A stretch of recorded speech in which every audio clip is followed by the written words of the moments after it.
राहुल गांधी इन दिनों खूब चर्चा में हैं। कभी कूली से मिलने पहुंच जाते हैं, कभी मैकेनिक का काम करने लगते हैं। अब वो कारपेंटर के बीच पहुंच गए, रंदा चलाने लगे। लेकिन इस बार राहुल के रंदे की पॉलिटिकल चर्चा क्यों हो रही है, यह समझने के लिए आप इनसाइड स्टोरी देखिए।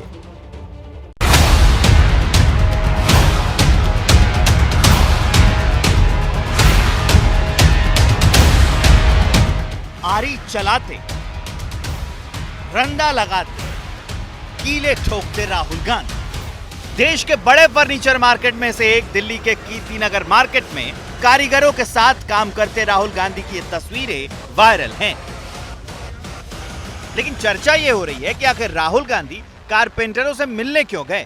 राहुल का इन कारीगरों से मिलने जाना संयोग है या कोई सियासी प्रयोग। इससे समझने के लिए हमें 12 दिन पहले जाना होगा, जब अपने जन्मदिन पर पीएम मोदी ने विश्वकर्मा योजना को लॉन्च किया था।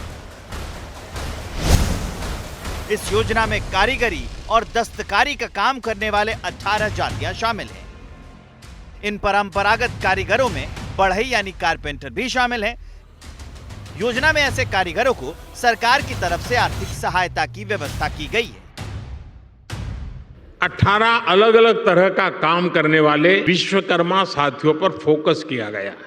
और शायद ही कोई गांव ऐसा होगा कि जहां इस 18 प्रकार के काम करने वाले लोग न हो। इनमें लकड़ी का काम करने वाले कारपेंटर, लकड़ी के खिलौने बनाने वाले कारीगर से अलग अलग के तरह तरह के काम करने वाले साथियों को शामिल किया गया है।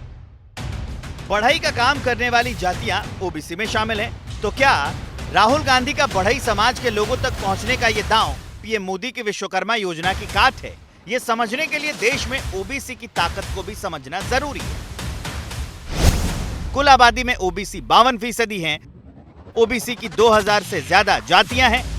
50% से ज्यादा ओबीसी आबादी वाले राज्यों में लोकसभा की 250 से ज्यादा सीटें हैं। 400 से ज्यादा लोकसभा सीटों पर ओबीसी वोट असरदार है। राहुल गांधी इसी ओबीसी आबादी को संदेश दे रहे हैं। महिला आरक्षण बिल पर ओबीसी के कोटे और जाति गणना पर राहुल के तेवर बता रहे हैं कि उनका गेम प्लान क्या है। मुझे यह पता लगाना है ये ओबीसी हिंदुस्तान में कितने हैं, और जितने हैं उतनी भागीदारी इनको मिलनी चाहिए। सीएसडीएस लोक नीति के सर्वे से अब जरा ये समझते हैं कि चुनावों में ओबीसी का वोटिंग पैटर्न कैसा रहा। 2009 लोकसभा चुनाव में बीजेपी को 22% तो कांग्रेस को 24% ओबीसी वोट मिला। 2014 लोकसभा चुनाव में बीजेपी को 34% और कांग्रेस को 15% ओबीसी वोट मिला। 2019 लोकसभा चुनाव में बीजेपी को 44% तो कांग्रेस को 15% ओबीसी वोट से संतोष करना पड़ा। तो बढ़ई समाज के लोगों से राहुल गांधी की मुलाकात यूं ही नहीं थी। राहुल गांधी इसके जरिए ओबीसी वोट को भी साध रहे हैं। जैसे ही घड़ी का काटा दोपहर 2:30 पे आए, बबीता जी का दिल सास बहू साजिश के लिए मचल जाए। और ये है इनकी बहू, पूरे दिन ऑफिस की टेंशन हो जाए गॉन जब ये करें अपना फेवरेट शो फ्री टाइम पे ऑन। इनकी तरह आप भी देखिए अपना फेवरेट शो अपने टाइम पर और डाउनलोड कीजिए एबीपी लाइव ऐप अपने स्मार्ट टीवी पर।